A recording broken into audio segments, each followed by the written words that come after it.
পার্সোনালিটির উপরে হামলা করলে তার উপরে মামলা হতে পারে, জেলও হতে পারে। ভিডিওটি একবারে এক নজর দেখে যান। আপু আর ভাইয়ার ভাইরাল কিন্তু তারা, শেষ পর্যন্ত দেখবেন।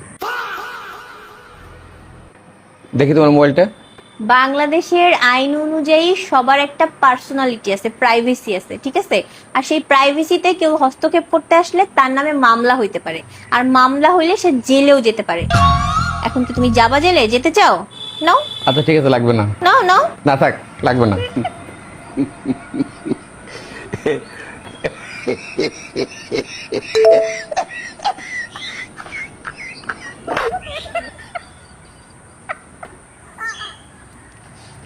দেখি তোমার মোবাইলটা। বাংলাদেশের আইন মোবাইল দাও।